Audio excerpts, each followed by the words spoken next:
Hi, welcome to another edition of Beer Friends Beer of the Week. Continuing on our winter seasonal trek north to Massachusetts, I suppose.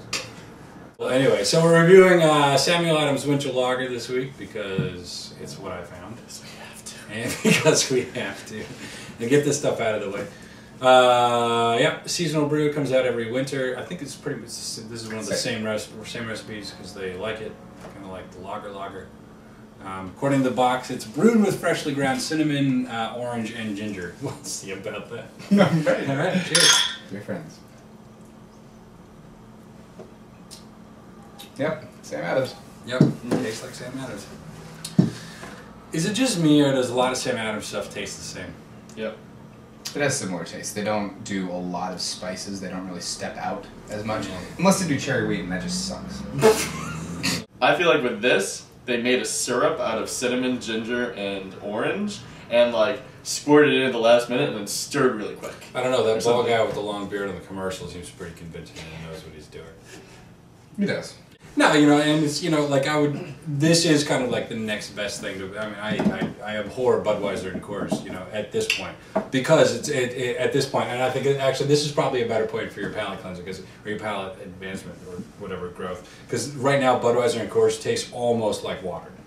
Mm-hmm. Now all of us would agree like it, and that's, I'm not joking. Now you're talking about the light either. Yeah, like straight up, you know, like Coors and Bud, straight not light, whatever, or you know, calorie, whatever, you know, fat people beer or anything. Like it's like it tastes like beer flavored water. I don't joke when I talk. I mean, it's funny because it's true. Yeah. You know, but that's, I think, is because we're used to, you know, now we've started drinking, you know, lagers and IPAs and stouts and you know all this other, you know, vanilla Java porters like we just had, you know, that kind of stuff, where it's really kind of broadening our taste, you know, so when we come back to something that's so kind of, you know, schlitzy, it's so, you know, bland because it's one thing, you know, and it's so mass produced and whatever, but yeah, no, I think, but you know, Sam Adams, I think, is probably the lower tier for a good portion of my beer choices, just because it is kind of, you know, brewed to the mass market, you know, at least in my opinion. Like, it's brewed to have a wider taste appeal.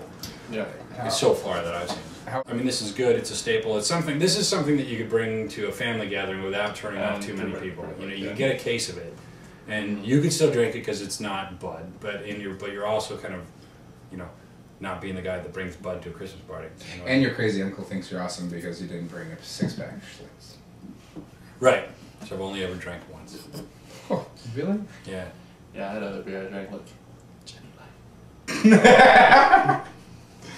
we can raise the volume on that one. Beer Friends? Beer Friends. All right, this has been Winter Lager. Sam Adams? Buy it if you have to. Thank God it's there.